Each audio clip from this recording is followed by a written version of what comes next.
So moving on to the final part of this podcast today, we're both going to name two winners and two losers from free agency so far. What do you want to do first? Winners? You want to do losers first?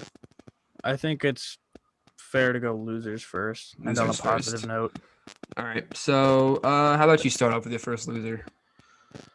Uh, Honestly, this is obviously biased of me to say this, but I think the New York Rangers are one of the big losers because if you think about it, they got rid of Stahl's 5 point whatever mil contract, only to sign Jack Johnson to show for it. That was a great trade for Detroit, honestly. Great trade for Detroit. It was, and to be honest, it wasn't bad for the Rangers either. It wasn't bad. It really wasn't bad for them. It just really Detroit got a free second round pick. I just don't see the point of trading away all that money if we're not going to sign any UFAs with it. So I think the lack of movement, like especially after gaining Lafreniere, and Strome and D'Angelo have filed for arbitration. Maybe they're preparing for what could be the numbers. Like, I don't know what D'Angelo is gonna get. Like, I don't know if the arbitrator is gonna be, is he gonna take into consideration that like what the market is, or is he gonna be like based off of previous years? Like, oh, D'Angelo put up 50 points. What did he put? Something like 40. He put up a decent amount of points. 40, something like that. Year, you mean? Yeah, he 50 something was it, or was it? Did he get 60? 40, high 40s, 53. And how many games? 68, 69, 70? 68. So 52 points in 68 games for a defenseman, that is very good numbers. If you think about it, a defenseman like that, I wouldn't be surprised if he's making $7 million. Hope not. That's just like, I'm just throwing that out there. Like, that's a defenseman that's putting up those numbers. Yeah, he could easily make 7. That's the thing. I don't know if the arbitrator is going to take that into consideration. Or he takes in maybe 1 year, he's not worth that. Maybe it's 5.5. Maybe it's 4.5. Like, we don't know. It could be anything. So maybe the Rangers are just taking some precaution. It's a second round pick. Yeah, it does hurt, but I guess you'd rather have Strome and D'Angelo than a second round pick, right? So yeah, I guess we'll take that into consideration. But why else do you think the Rangers are losers?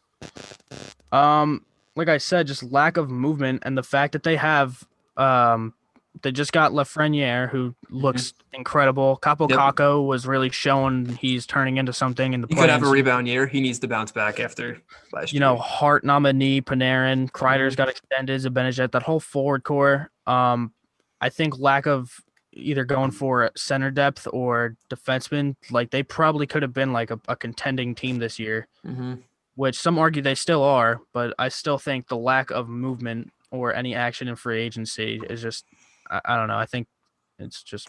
Yeah, I agree with that. It's frustrating, All right, so moving on to my first loser. I'm going to go pretty clear choice, Vancouver Canucks. They had, as I mentioned before, they had 3 big UFAs, sorry.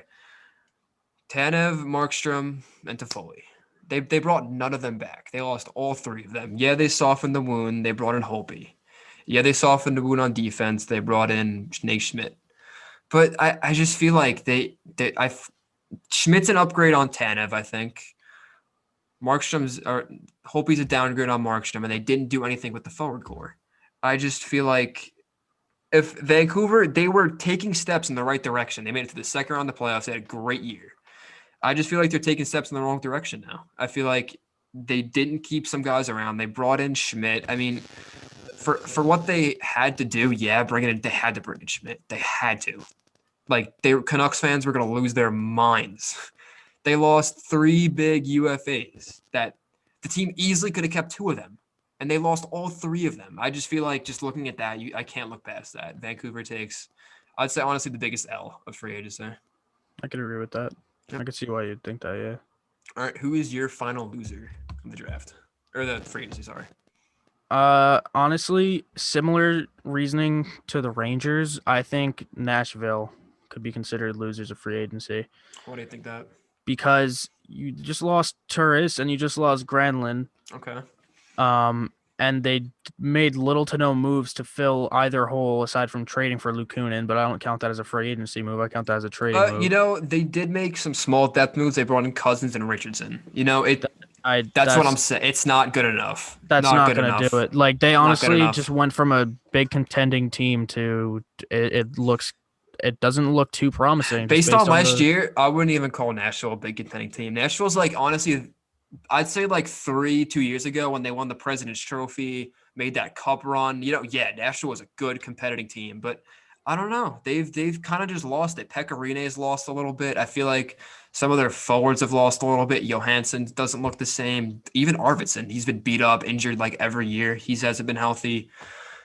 I don't know. I feel like they gotta make a big change in Nashville. I feel like they gotta move one of those big core guys out. I don't know who it is. I don't think it's Duchesne. They just signed Duchesne. They just brought him in. I don't think it's Forsberg.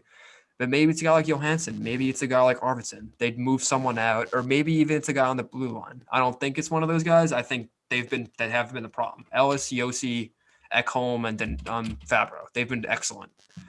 But maybe a change in goals coming soon. They got Saros coming in. He's looking to take the reins from Rene. I don't know. But Nashville, they're in kind of a little confusing spot right now. They're like in between a contender and like not a contender. You get what I'm saying? yeah, They're hopeful. mediocre. Yeah, basically. So I think a good free agent signing would benefit them, but they just haven't done it yet. They cleared cap and they did nothing. So based on that, losers. And my final loser, I'm gonna go with the Chicago Blackhawks for my final loser. And here's why. So they extended Kubalik. Okay, they did that. Fine, good extension. Still on RFA, as you mentioned before. It was a good, solid contract. They just, I feel like when you have Patrick Kane and Jonathan Toews on your team, you can't afford to not be gunning for a Stanley Cup. You got what I'm Right. saying? And just everything Chicago's done. They let Crawford walk. They've brought Sod back like twice. They've just everything that's gone on there. Just even this year, especially, they haven't made the right moves. I like the Zadorov trade. I feel like they did good there, but just they haven't. I don't think they're bringing in the right people to help Kane and Taves win. Like they're a little like they're not happy in Chicago. They weren't happy to see Crawford go. I can't imagine they was happy to see Sod go, even though they've brought him in like fucking twice. They bought out Mata. I mean, like they continue to keep making change. Like they continue to change everything, and it just hasn't worked out. They continue to make change, and they're just not they're not changing what they need to change. They need to overhaul their blue line. They need a defender. That's I feel like what they're honestly lacking. They're lacking a big solid defender. They got Keith. Keith's great, but he's old. Keith isn't doing much. They got Boqvist. He could be what they're looking for, but I just feel like they're mainly lacking on the blue line. And their goaltending for this season, Oh yeah, that's a I'm huge shocked. I'm hole. generally shocked. They got Malcolm Subban and Colin Delia, which I don't even think they have a combined 50 games of NHL experience. I don't know. I don't like the target they're taking just based off the goaltending. Like, just look at that. I think the Just front look office at needs it. to change They got it. They just just based on need. the lack. It's not 2015 anymore. The Hawks aren't good. They haven't been good for like 4 years now. And Exactly. they either got to tear it all apart or they got to make some big core changes there because just what Chicago doing just isn't working out.